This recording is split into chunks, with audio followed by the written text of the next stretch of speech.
Bismillahirrahmanirrahim. Assalamualaikum warahmatullahi wabarakatuh. Innal hamdalillah nahmaduhu wa nasta'inuhu wa nastaghfiruh wa natubu ilayh. Wa na'udzu billahi min shururi anfusina wa sayyiati a'malina. May yahdihillahu fala mudilla lahu wa may yudlil fala hadiya lahu.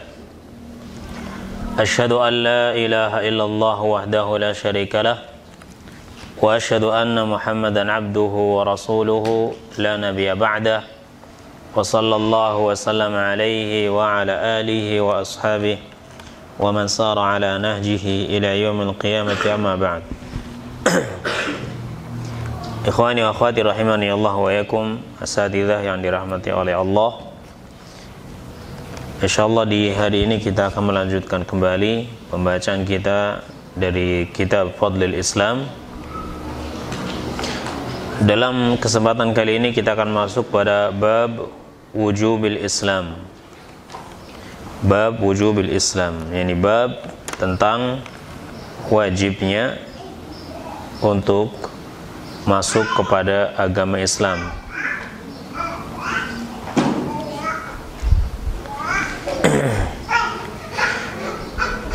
Islam yang dimaksud di dalam bab ini Islam secara khusus, yaitu agama yang dibawa oleh Rasulullah sallallahu alaihi wasallam. Agama yang dibawa oleh Nabi Muhammad sallallahu alaihi wasallam. Ini Islam secara khusus. Ya.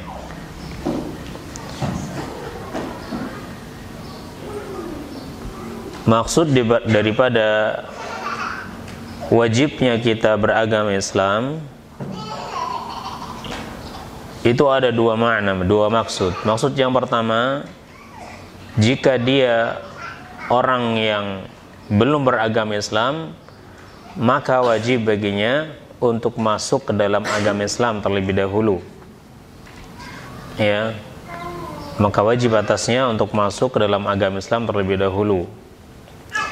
Adapun bagi orang-orang yang sudah masuk dalam agama Islam, maka maksud bab ini adalah wajibnya bagi mereka untuk masuk ke dalam Islam secara kafah, ya, secara sempurna, dengan apa? Melaksanakan hukum-hukumnya, perintah-perintahnya, dan menjauhi larangan-larangannya sesuai dengan apa yang terdapat di dalam Al-Quranul Karim dan juga di dalam sunnah Rasulullah sallallahu alaihi wasallam.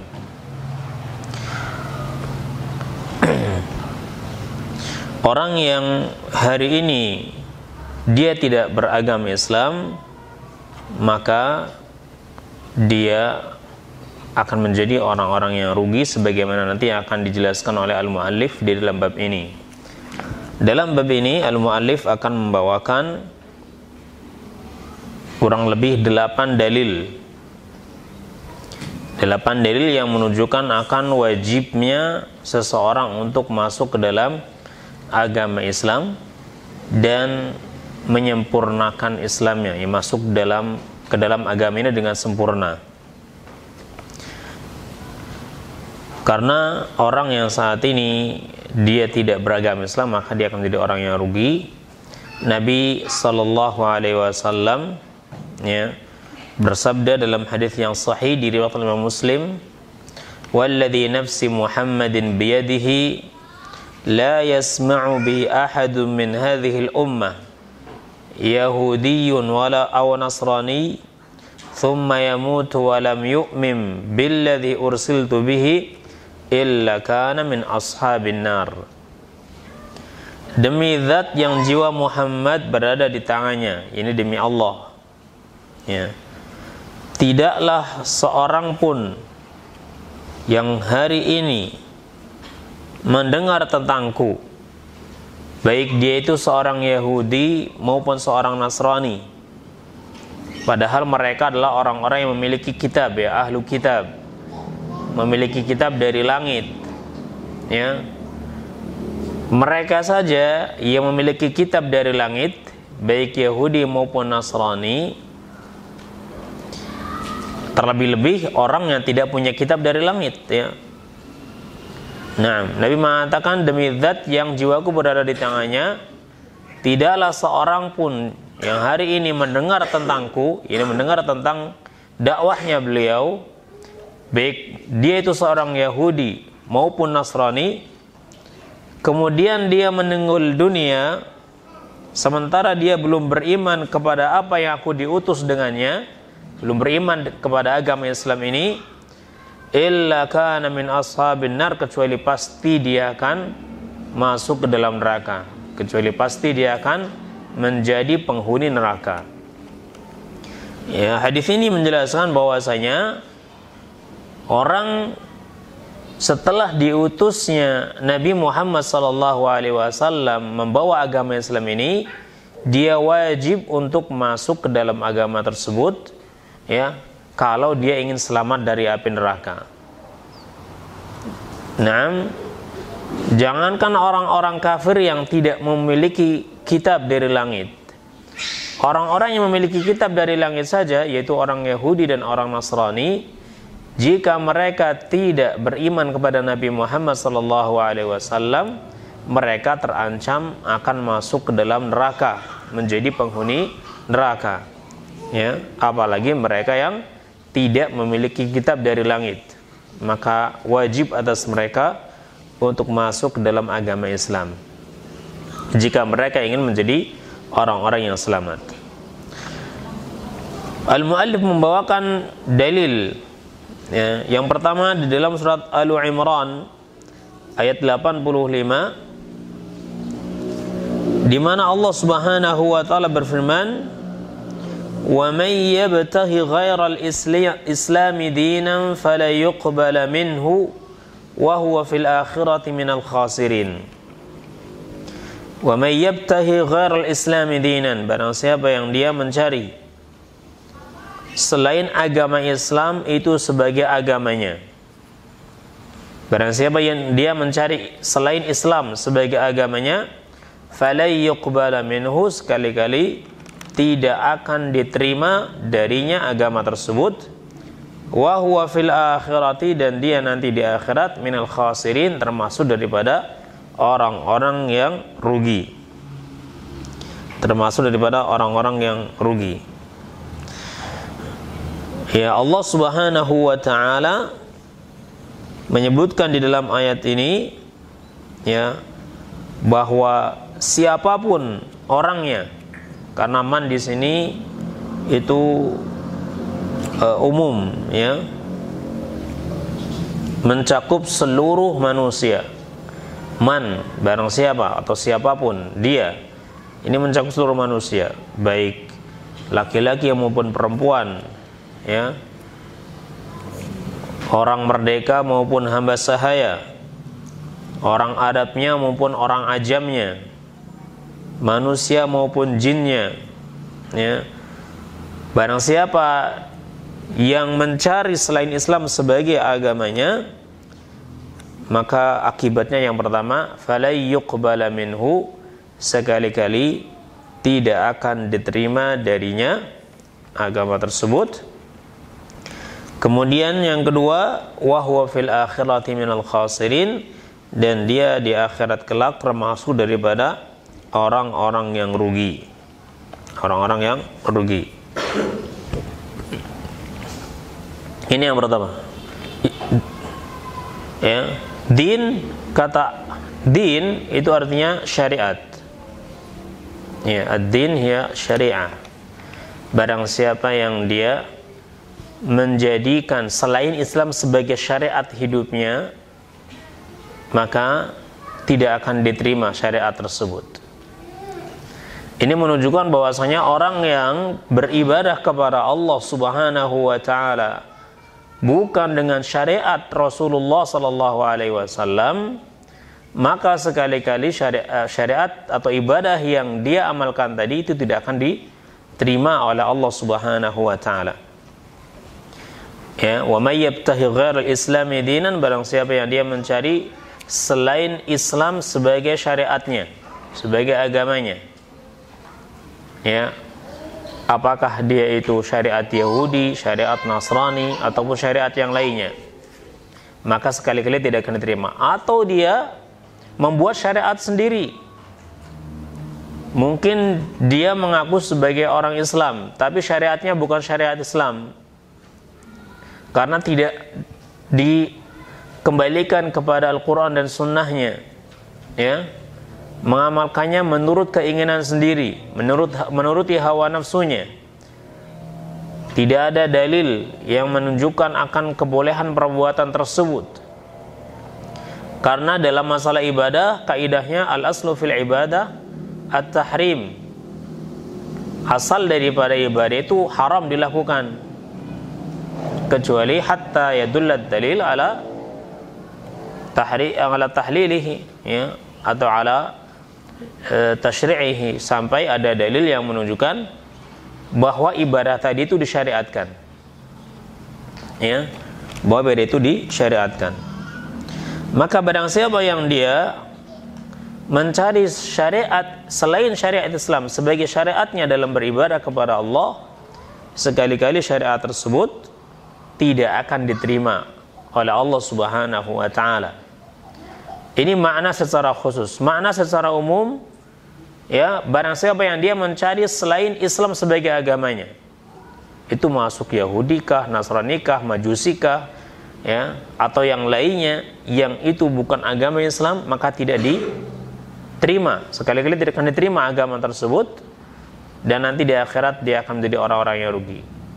Mana khususnya, barang siapa yang dia beragama Islam tapi syariatnya bukan syariat Islam, yakni beribadahnya kepada Allah tapi tidak sesuai dengan apa yang dibawa oleh Rasulullah sallallahu alaihi wasallam.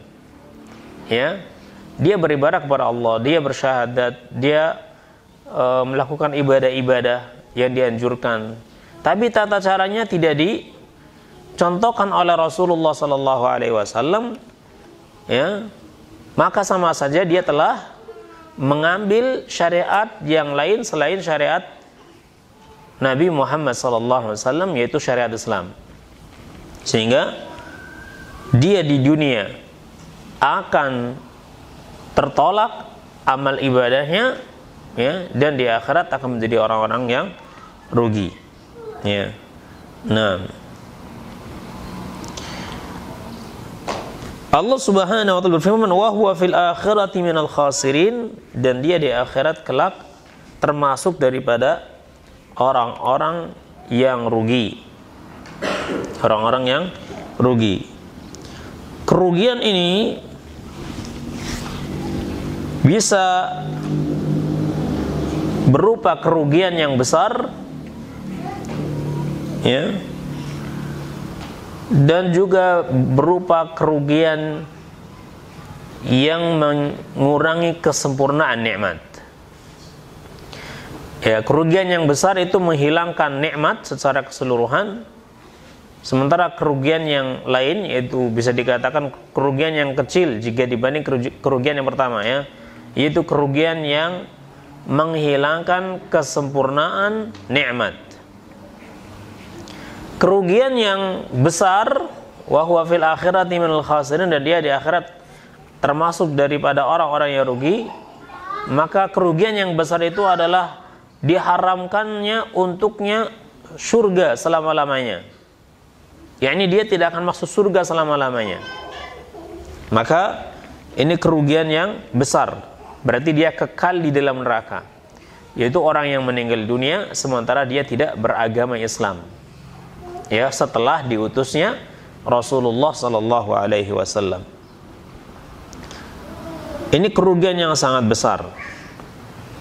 Kerugian yang mengurangi kesempurnaan nikmatnya, atau kerugian yang kecil dibanding kerugian yang pertama tadi, yaitu orang-orang yang dia diharamkan untuk masuk ke dalam surga secara langsung, tapi dia harus diazab terlebih dahulu karena dosa-dosanya tidak diampuni oleh Allah Subhanahu wa ta'ala. Hanya saja orang tersebut masih punya iman, aslul imannya, asal daripada keimanan itu tidak hilang, dia masih punya. Ya, ini seperti orang-orang yang melakukan kebid'ahan dalam agama ini. Ahlul bid'ah, ya, yang mereka tidak diampuni oleh Allah Subhanahu wa taala atas perbuatan bid'ahnya tadi, dan juga para pelaku dosa besar, para pelaku maksiat yang mereka tidak diampuni dosanya oleh Allah Subhanahu wa taala, ya, maka mereka akan mengalami kerugian di akhirat, yang mana kerugian tersebut itu akan mengurangi kesempurnaan daripada nikmat yang Allah janjikan untuknya, karena dia masih memiliki aslul iman, ya. Nah,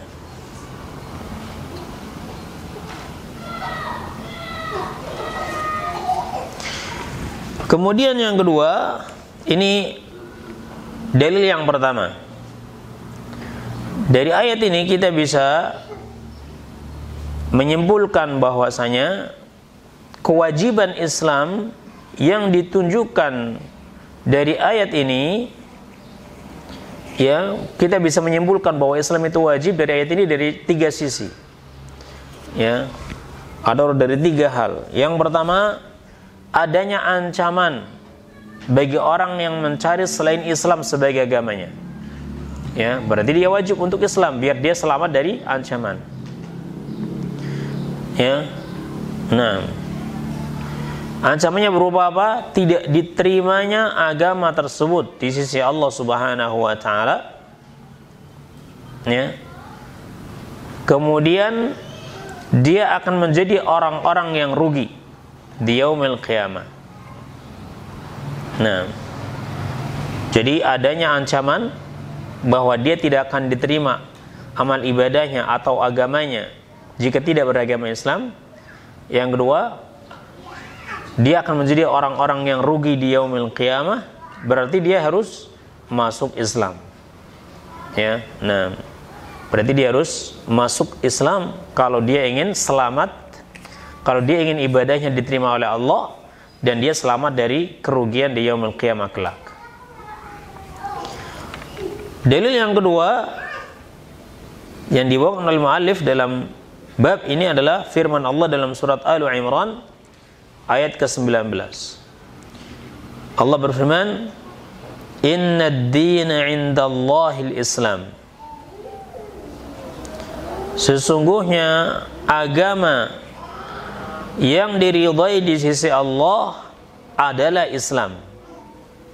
Sesungguhnya agama yang diridhai di sisi Allah adalah agama Islam, yang mana Allah hanya akan ridha dia diibadahi oleh hambanya dengan Islam.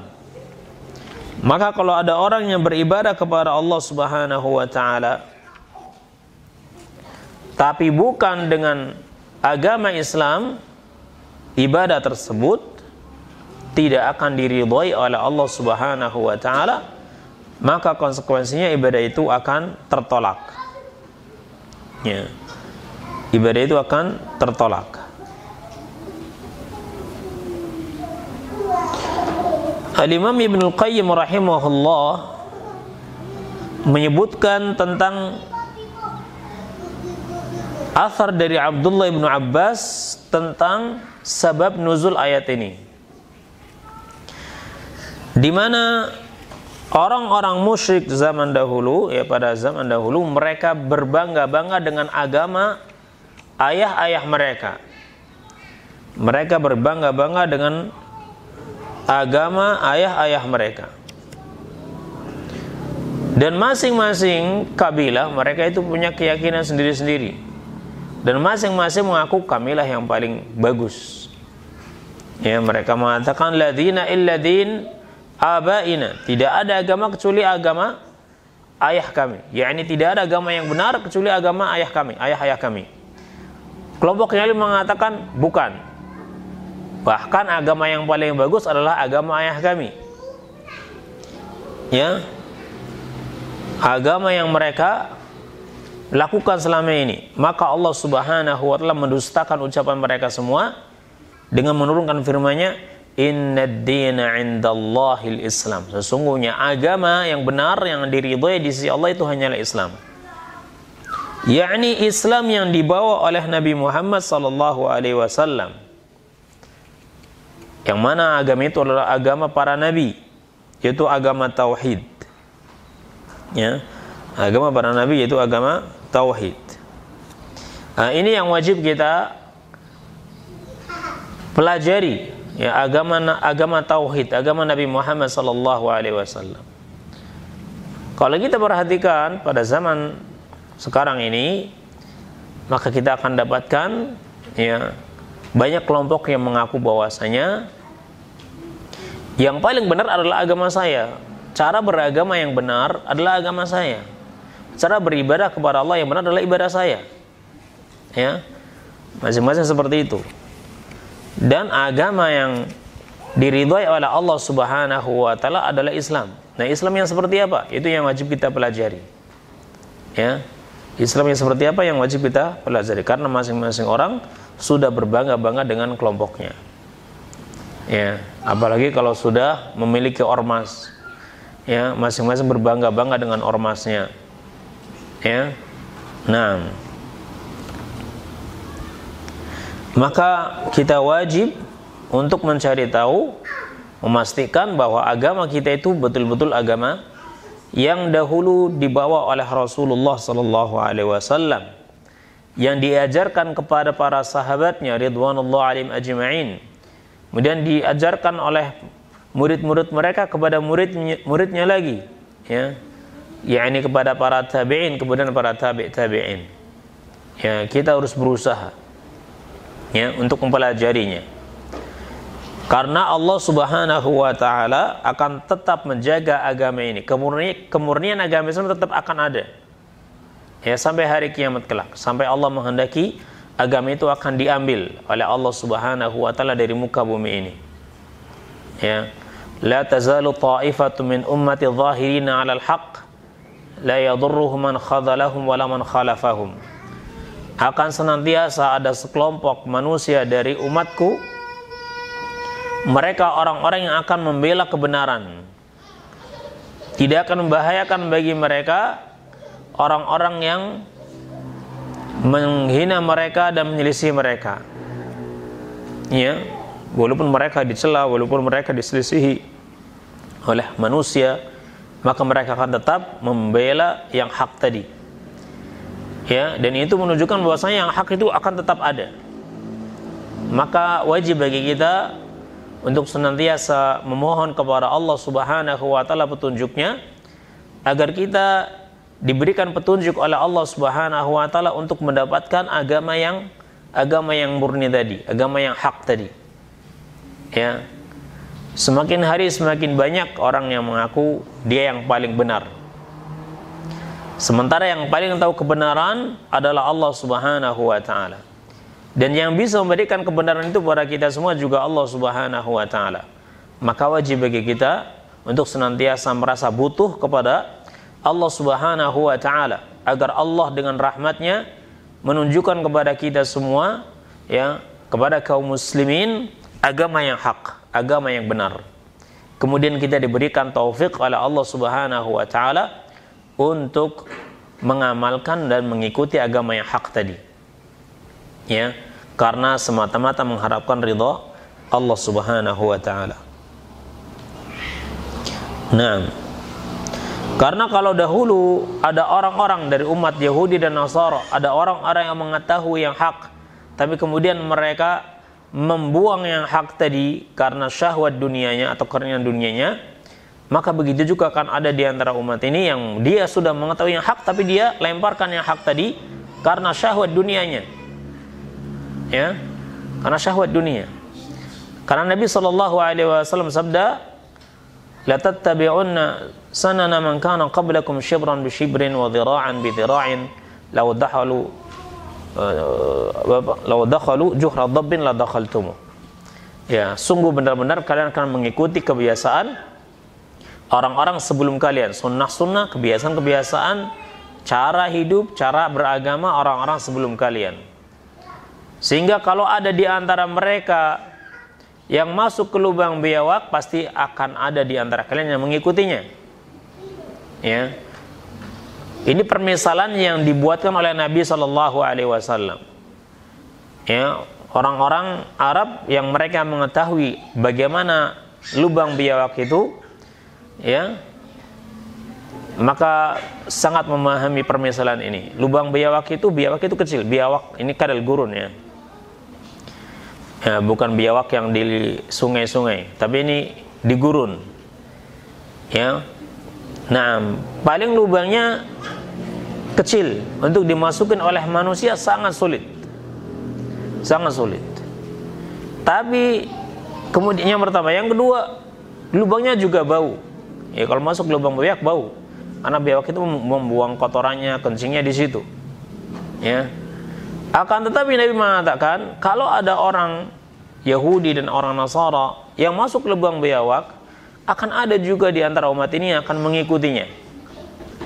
Ya, karena saking gandrungnya dia, saking cintanya dia kepada orang-orang Yahudi, kebiasaan mereka orang-orang Barat, ya, orang Nasara, karena mereka menganggap mereka adalah orang-orang yang maju, ya, sehingga diikutin.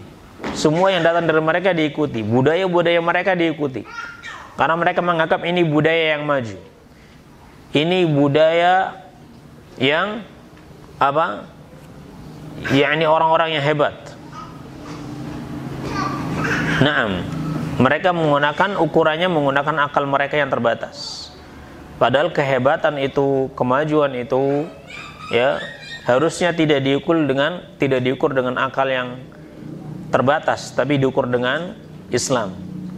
Apa yang dikatakan kemajuan, hendaknya dilihat dari kacamata Islam. Apa yang dikatakan kebaikan, hendaknya dilihat dari kacamata Islam. Kalau Islam mengatakan ini baik dan ini bagus, maka kita ikuti. Tapi kalau Islam mengatakan ini enggak bagus, walaupun semua manusia mengatakan ini bagus, maka kita wajib mengatakan ini enggak bagus dan kita enggak mengikutinya. Ya, kita tidak boleh menjadi orang-orang yang mengekor hawa nafsu. Tapi kita wajib menjadi orang-orang yang mengikuti dalil. Ya, mengikuti dalil dalam beragama.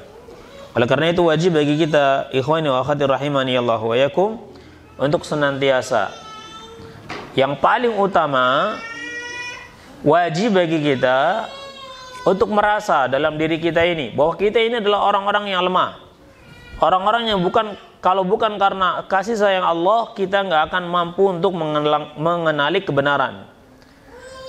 Ya, orang-orang yang kalau bukan karena kasih sayang Allah, kita tidak akan dituntun oleh Allah untuk menuju kepada kebenaran.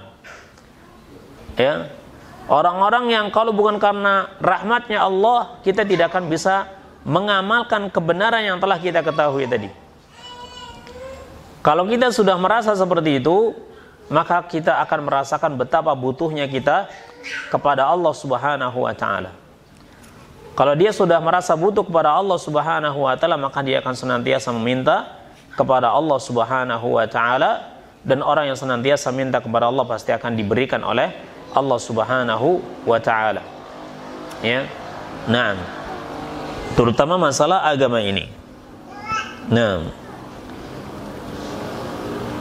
ini dalil yang kedua yang dibawakan oleh al-muallif di dalam bab ini, bab tentang wajibnya kita untuk beragama Islam. Ya, di dalam ayat tadi ada penegasan, ya, bahwasanya agama yang diridhai oleh Allah Subhanahu wa Ta'ala, yang diridhai di sisi Allah, itu hanyalah agama Islam. Ya, yang mana seseorang dia diciptakan oleh Allah Subhanahu wa Ta'ala untuk beribadah kepadanya saja dengan agama Islam tersebut. Sehingga barang siapa yang dia beribadah kepada Allah tapi bukan dengan syariat Islam, maka ibadahnya itu tidak akan diridhai oleh Allah Subhanahu wa Ta'ala dan tertolak. Nah, taib, asatidzah dan ustadzat yang dirahmati oleh Allah Subhanahu wa Ta'ala, kita mengambil dalil yang ketiga tentang wajibnya Islam. Dalam surat Al-An'am ayat 153, Allah berfirman, wa anna hadha sirati mustaqiman fattabi'uhu wa la tattabi'us subula fatafarraqa bikum an sabilih. Dan bahwasanya ini adalah jalanku yang lurus, maka ikutilah oleh kalian jalan tersebut, dan janganlah kalian mengikuti jalan-jalan yang lain, niscaya ya jalan tersebut akan menjadikan kalian bercerai-berai dari jalan yang lurus. Ya, dalam surat Al-An'am ayat 153. Kalau kita lihat ayat sebelumnya dari surat Al-An'am ini, kita akan dapatkan bahwa ada beberapa wasiat yang disebutkan oleh Allah Subhanahu wa taala ya sebelum ayat ini, yaitu pada surat Al-An'am 151, dimulai dari 151. Nah, Qul ta'alu atlu ma harrama rabbukum 'alaikum alla tusyriku bihi syai'a. Katakanlah wahai Muhammad, mari saya bacakan, saya beritahu ya apa-apa yang diharamkan oleh Rabb kalian atas kalian. Ya. Bukan pengharaman yang kalian terka-terka saja. Yakni orang-orang ahlu kitab, mereka itu mengharamkan menurut hawa nafsunya. Maka dia mengatakan, sini saya kasih tahu keharaman yang sebenarnya, yang mana keharaman ini datangnya dari Allah, bukan dari hawa nafsu seperti yang kalian katakan atau seperti yang kalian haramkan. Yang pertama apa? Allah tusyriku bihi syai'a. Kalian tidak menyekutukan Allah dengan sesuatu pun. Wabil walidaini ihsana. Yang kedua, berbuat baik kepada kedua orang tua. Ya. Ini wajib bagi kalian untuk berbuat baik kepada kedua orang tua. Yang ketiga, wala taqtulu awladakum min imlaq. Ya. Janganlah kalian membunuh anak-anak kalian karena takut kefakiran. Ya. Nah, karena melakukannya adalah haram. Nahnu narzuqukum wa iyyahum, kami yang memberikan rezeki pada kalian dan juga pada mereka.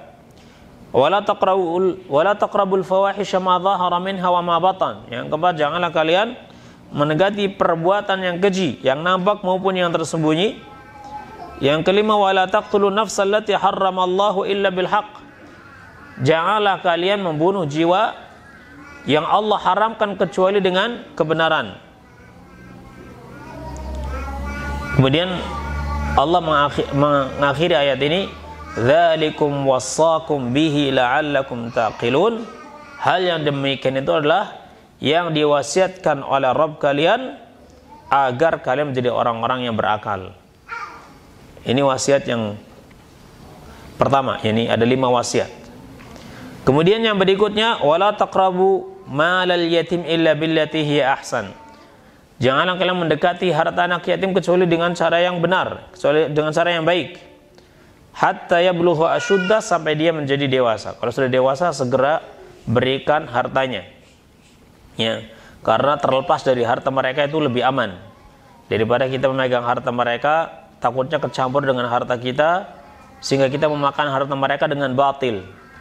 Ya, maka begitu mereka sudah mampu untuk mengelola harta yang ditinggalkan oleh orang tuanya, kita segera berikan pada mereka.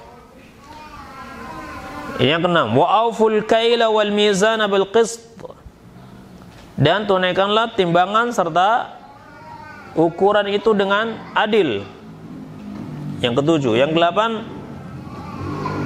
wa idza la nukallifu nafsan illa wus'aha. Kami tidak membebani suatu jiwa kecuali dengan kemampuannya. Yang kedelapan, wa idza qultum fa'dilu. Kalau berbicara maka adilah. Walau kana dza qurba, walaupun dia itu kerabat kita. Kalau salah kita katakan salah, kalau benar kita bela. Wa bi ahdillahi aufu. Yang kesembilan, maka dengan janji Allah tunaikan. Ini tunaikanlah oleh kalian janji Allah. Dzalikum wasaqum bihi la'allakum tadhakkarun. Yang demikian itu yang diwasiatkan pada kalian agar kalian menjadi orang-orang yang mengambil pelajaran. Kemudian yang ke-10, wa anna hadza sirati mustaqiman fattabi'u.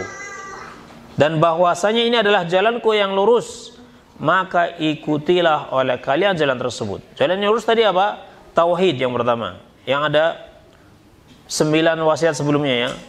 Ya, tauhid, berbuat baik pada orang tua, ya, tidak membunuh anak karena takut miskin, ya, dan seterusnya. Di akhir ayat ini Allah juga mengatakan dzalikum wasaqum bihi la'allakum tattaqun. Hal yang demikian yang diwasiatkan kepada kalian agar kalian menjadi orang-orang yang bertakwa. Ya, ini ayat tentang wasiat. Ayat tentang wasiat.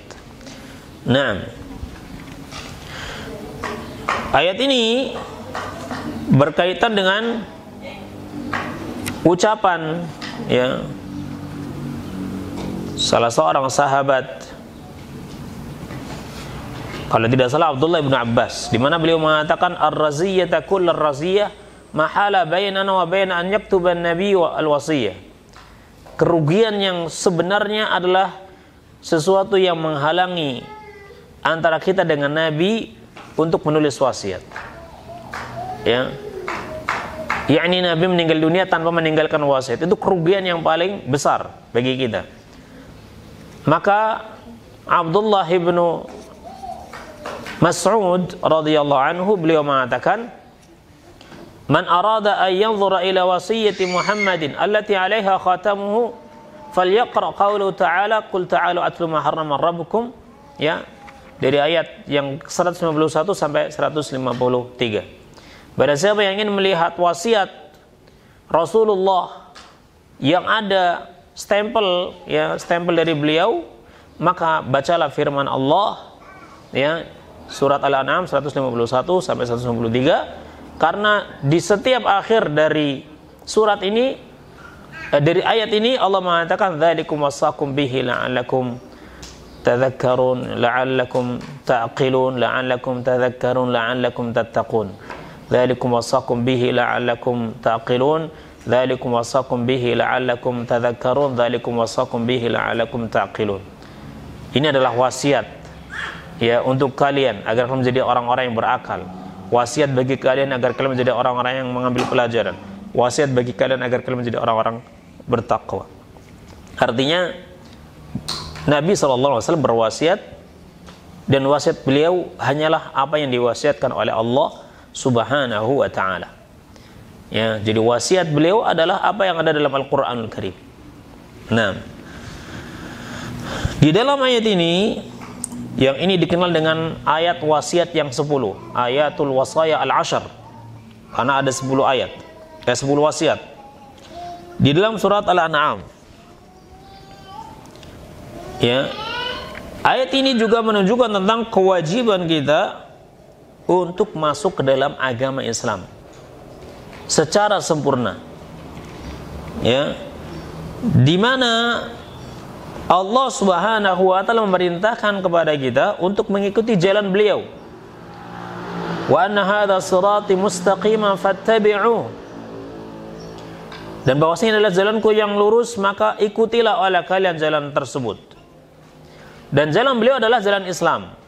Dan jalan beliau adalah Islam. Ya.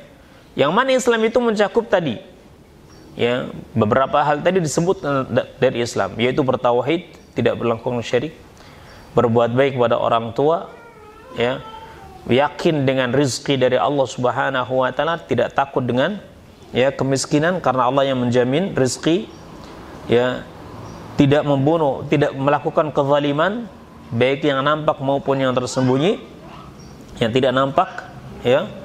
Naam, tidak membunuh jiwa yang Allah haramkan untuk ditumpahkan darahnya, tidak memakan harta orang lain, yaitu anak yatim di sini dengan apa? Kebatilan. Kemudian berlaku adil dan juga apa? Tidak melakukan kecurangan di dalam bermuamalah, seperti mengurangi timbangan atau takaran. Ya, kemudian ketika bicara kita harus bicara dengan adil, bicara dengan benar. Ini semua yang diperintahkan oleh Islam.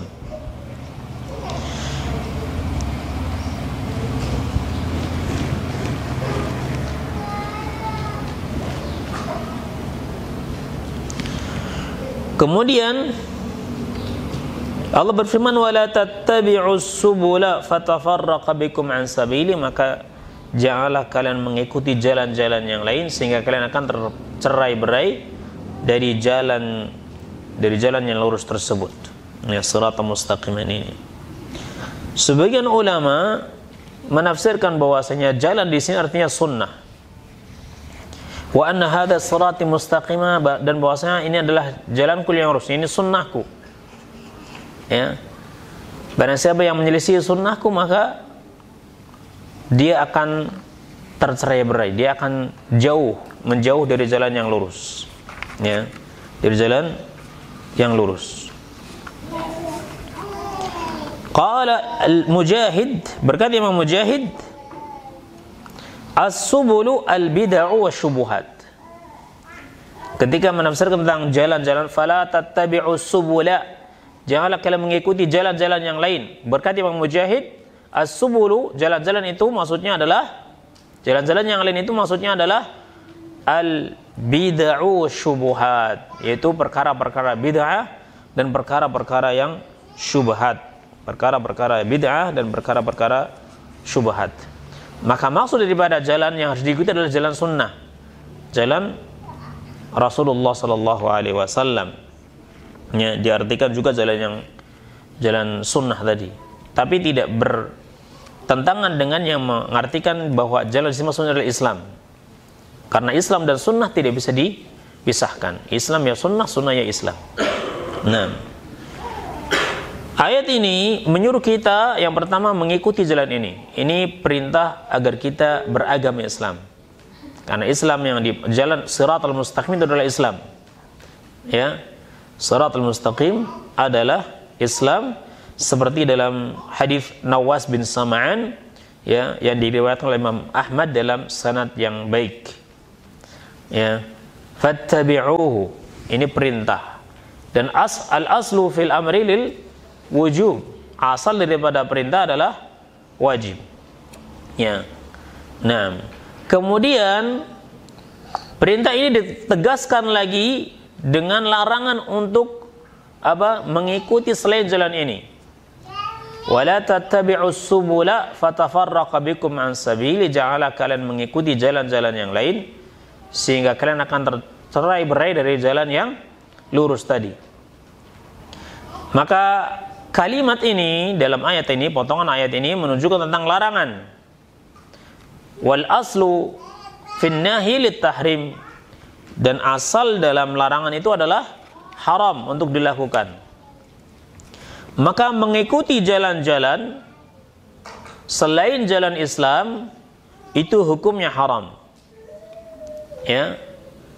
Nah, kemudian al-muallif rahimahullah menyebutkan penafsiran dari al-Imam Mujahid, seorang ahlu tafsir dari kalangan tabi'in,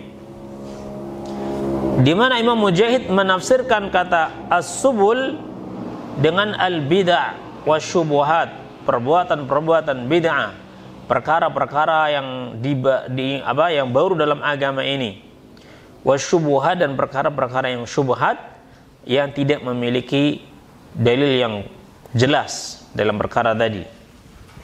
Nah, ya, maka orang yang mengikuti selain jalan sunnah,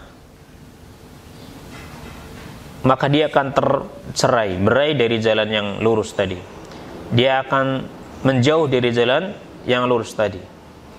Orang yang suka mengikuti perkara yang syubhat, maka dia juga akan tercerai-berai dari jalan yang hak. Ya. Orang yang suka mengikuti, membahas ayat-ayat yang masih syubhat dan dia bukan ahlinya, yang dibawakan pasti ayat-ayat syubhat dan dia bukan ahlinya, maka orang seperti ini orang-orang yang dikatakan oleh Nabi ihzaru, ya, maka berhati-hatilah dari orang tersebut. Karena orang seperti ini, seperti yang dikatakan oleh Allah SWT, adalah orang-orang yang menginginkan kesesatan, ya, menginginkan kesesatan. Nah, Jika kalian melihat ada orang-orang yang mengikuti ya yang syubhat, maka mereka lah orang-orang yang mengikuti apa? Yang menginginkan kesesatan. Fahdharu minhu, maka berhati-hatilah kalian darinya, ya, dari orang tersebut. Dan orang yang membahas tentang masalah-masalah ya ayat-ayat syubhat, sementara dia juga bukan ahlinya, dan dia menginginkan dengan membahas ayat-ayat tadi untuk membela ya pendapatnya yang batil, ini menunjukkan bahwa Allah telah mengambil keberkahan ilmu darinya. Ya. Nah, keberkahan ilmu dari orang tersebut. Maka asatidzah dan ustadzah yang dirahmati oleh Allah Subhanahu wa taala, ikhwani wa akhwati rahimani Allah wa yakum, dari beberapa dalil yang kita sebutkan tadi, kita mengetahui bahwa wajib atas kita untuk beragama Islam. Dan karena kita memang sudah dikaruniai oleh Allah dengan Islam ini, maka maksud daripada wajib kepada kita untuk masuk Islam adalah masuk Islam secara sempurna, secara kafah. Ya, Islamnya secara kafah itu kalau kita mengetahui Al-Quran dan Sunnahnya, itu menunjukkan wajibnya bagi kita untuk terus belajar Al-Quran dan Sunnah. Dan hendaknya kita merasa bahagia ketika Allah Subhanahu wa taala masih memberikan ya ke dalam hati kita keinginan untuk terus belajar. Kalau hati kita sudah merasa cukup dengan belajar tentang Islam, hati-hatilah, karena itu awal daripada kehancuran, awal daripada kesesatan. Ketika seseorang sudah merasa cukup ya dari belajar, dia tidak lagi membuka Al-Quranul Karim, dia tidak lagi membuka sunnah-sunnah Nabi, dia tidak lagi membuka keterangan-keterangan para ulama, ya. Jadi sumber Islamnya sudah dia jauhi, yaitu Al-Quran dan Sunnah, karena dia sudah merasa cukup dengan Islamnya, ya, karena dia sudah merasa cukup dengan Islam yang ada pada dirinya. Barang siapa yang dia merasa cukup sudah beragama Islam atau sudah merasa cukup dengan Islamnya, maka ketahuilah bahwasanya itu adalah awal daripada kesesatan, awal daripada kehancuran. Wal'iyadzubillah. Sementara orang yang dia di dalam hatinya ada keinginan yang besar untuk terus belajar, mempelajari Islam ini dari sumbernya, dari Qur'annya, dari sunnahnya, ya, maka itu menunjukkan ada kebaikan yang ingin Allah inginkan untuk dirinya. Karena Nabi SAW bersabda, "May yuridillahu bihi khairan yufaqihu fid din." Barang siapa yang Allah menginginkan kebaikan untuknya, Allah akan jadikan orang tersebut, Allah akan jadikan dia sebagai orang-orang yang faqih, orang-orang yang faham dengan agama ini. Dan pemahaman terhadap agama ini itu tidak bisa kita raih hanya dengan berandai-andai, berduduk-duduk saja, ya, baca-baca di media massa, ya, mencari atau belajar dari Google saja misalnya, itu nggak cukup, ya. Kita harus duduk di majelis ilmu, ya, kita harus duduk di majelis ilmu karena banyak keberkahan di dalamnya, ya, banyak keberkahan di dalamnya. Bersyukurlah kita semua karena kita masih diberikan oleh Allah Subhanahu wa taala kesempatan untuk berkumpul bersama orang-orang yang mereka cinta dengan ilmu, ya. Begitu juga diberikan kesempatan oleh Allah Subhanahu wa taala untuk mempraktekkan sedikit ilmu yang kita miliki dan berbagi dengan yang lainnya di sekolah kita ini, ya. Kita diberikan kesempatan oleh Allah untuk mengajar, ya, kalamullah, Al-Quranul Karim, ya. Dengan mengajar tersebut kita akan mendapatkan pahala, karena kita akan senantiasa mengulang-ulang ayat, ya, untuk kita talqinkan ke anak-anak kita. Mungkin kita akan menalkinkan satu ayat itu berkali-kali, 5 kali, 6 kali, ya. Maka jangan lihat lelahnya kita mentalkinkan ayat tersebut, ya, karena hal itu akan membuat kita stres, anak sudah ditalkin berkali-kali nggak faham, stres kita. Ya. Tapi lihat dari sisi yang lain. Oh, semakin saya banyak mentalkin, semakin saya banyak mengulang ayat Al-Quran. Ya, alhamdulillah dari satu sisi ini. Tapi karena kita juga memiliki jiwa kasihan, rahmat, maka kita juga merasa kasihan kepada anak ini yang sudah berkali-kali belajar tapi nggak faham. Ya, maka doakan mereka. Mereka adalah anak-anak yang hebat, ya, karena mereka sudah siap duduk di depan kita.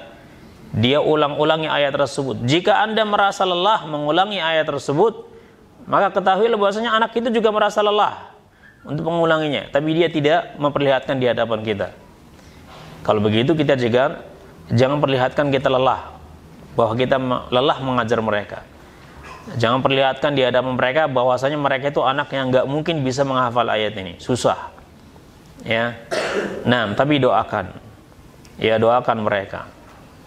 Ya, nah, ajak orang tuanya untuk bisa ikut, ya bersama, ya, untuk bisa ikut bersama mendidik anak-anaknya. Kalau dia orang tuanya ternyata kurang bisa respon, ya, maka kita hanya mengadu kepada Allah Subhanahu wa ta'ala.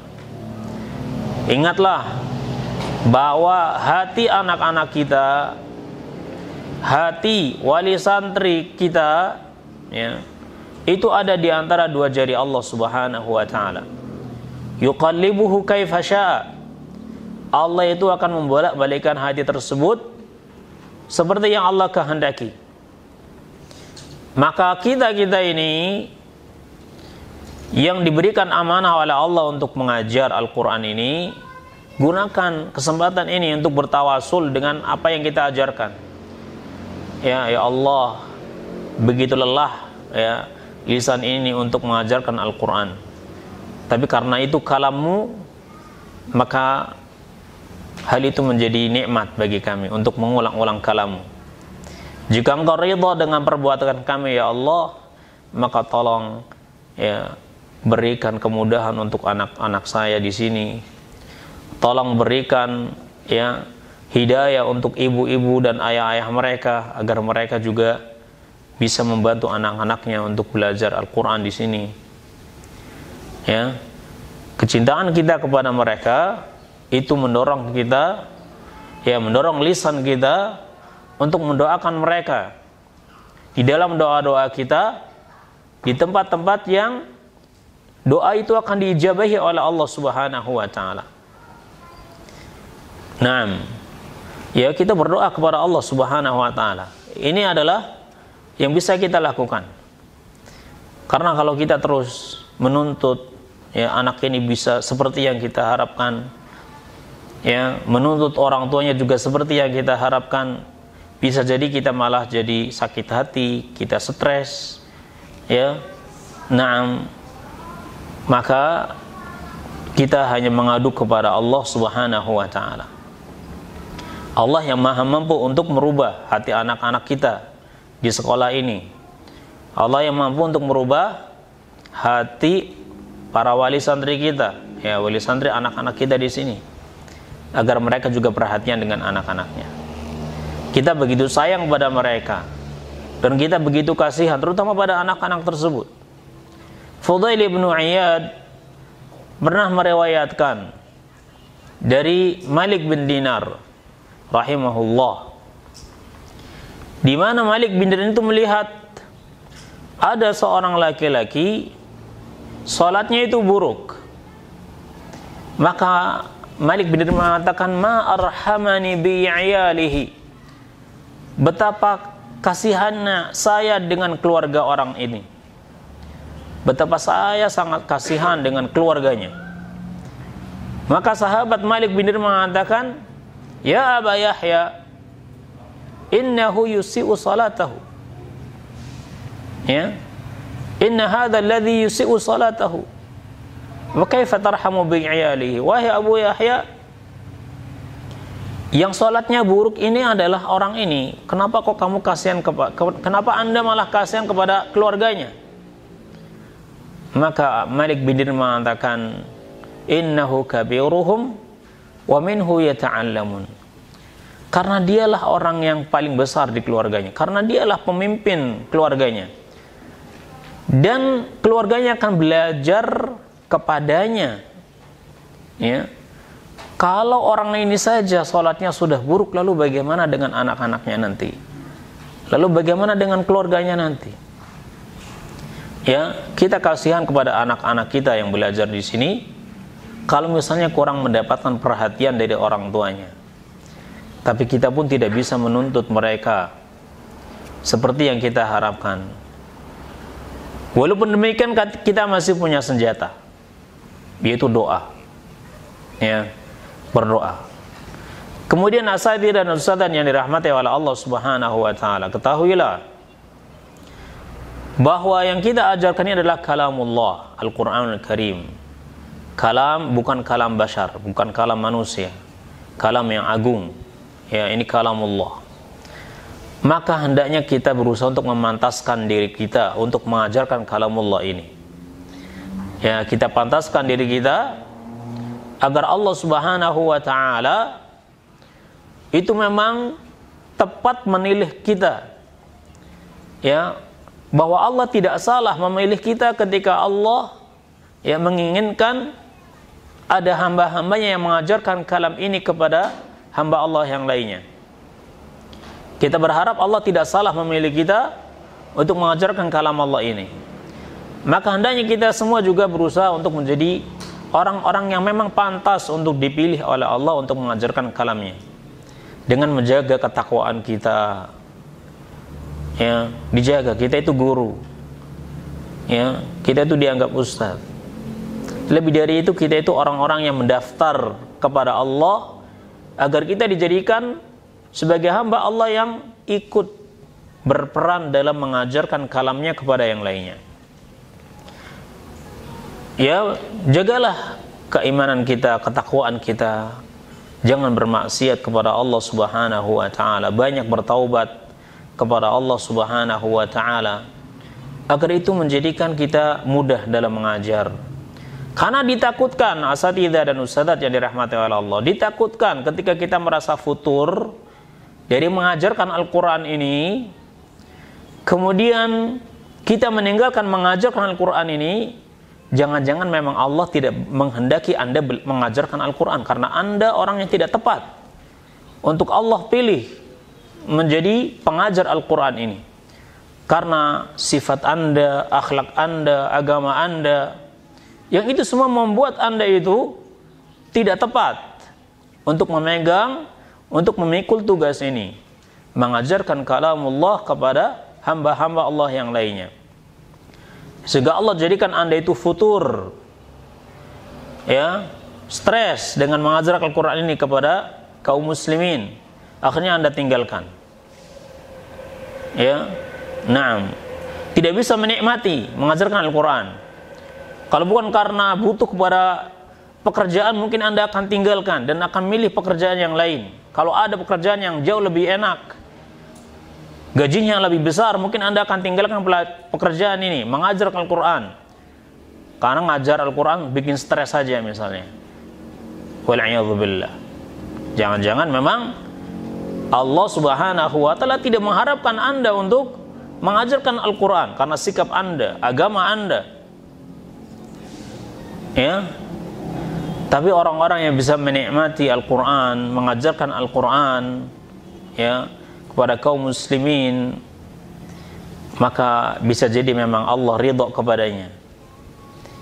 Jadi berusahalah kita menjadi orang-orang yang diridhai oleh Allah Subhanahu wa ta'ala. Kita memohon izin kepada Allah Subhanahu wa ta'ala agar kita termasuk dijadikan sebagai hamba-hamba Allah yang ikut berperan dalam membela agama Allah, i'la kalimatillah.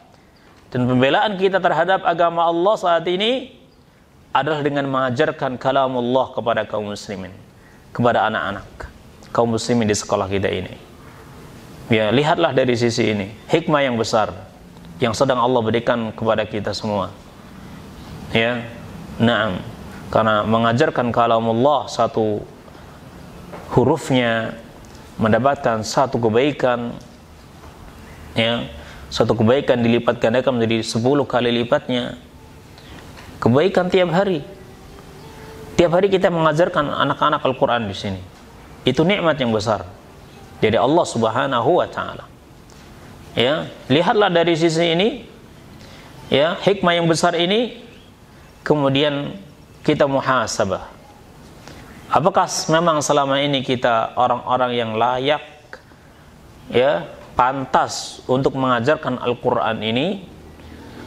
Kalau kita merasa kurang pantas, maka kita pantaskan diri kita. Bukan berarti kalau kurang pantas, ya udah saya mundur aja lah, karena saya nggak pantas. Berarti Anda memilih untuk, ya, keluar dari kelompok-kelompok orang-orang yang diinginkan oleh Allah Subhanahu wa taala. Tapi yang wajib kita lakukan adalah memperbaiki dan memperbaiki. Ya, memperbaiki dan memperbaiki. Terus belajar. Terus belajar. Karena lama-lama, ya, akan datang keikhlasan, ya, kepada diri kita. Lama-lama kita akan bisa menikmati, ya, menikmati dengan suasana apapun yang kita hadapi di tempat ini, karena niat kita hanya semata-mata karena Allah Subhanahu wa taala. Ada orang yang sulit-sulit, wah ini tantangan buat saya, ya. Nah, berarti saya akan mengulang-ulang ayat ini berkali-kali di hadapan anak ini. Wah, pahalanya berapa ini yang akan saya dapatkan kalau saya terus mengulang-ulang? Belum lagi mengajarkan orang yang sulit untuk belajar Al-Quran. Ya, senantiasa berusaha untuk melihat dari sisi positif. Jangan lihat posisi negatif tersebut, karena hal itu akan membuat kita stres, ya. Nah, kita jadi futur. Tapi kalau kita senantiasa melihat sisi positifnya, insya Allah hal itu akan membuat kita semakin kuat. Hal itu akan membuat kita akan semakin mudah. Dan bisa jadi Allah Subhanahu wa taala akan ilhamkan kepada kita cara yang terbaik untuk mengajarkan Al-Quran kepada anak-anak kita dengan berbagai macam karakter mereka, berbagai macam tingkat kecerdasan mereka, ya, karena keikhlasan kita dalam mengajarkan Al-Quran kepada anak-anak kita ini. Ini yang bisa kita bahas pada kesempatan kali ini, ya. Semoga Allah Subhanahu wa taala memberkahi, ya, perbuatan kita, menjadikan kita termasuk orang-orang yang mendengarkan kebaikan dan mengamalkannya semata-mata karena Allah Subhanahu wa taala. Dan insyaallah kita akan lanjutkan kembali pada kesempatan berikutnya. Wallahu a'lam bishawab. Wa sallallahu ala nabiyyina Muhammadin wa ala alihi wa sahbihi ajma'in. Subhanakallahumma bihamdik asyhadu an la ilaha illa anta astaghfiruka wa atubu ilaik. Assalamualaikum warahmatullahi wabarakatuh.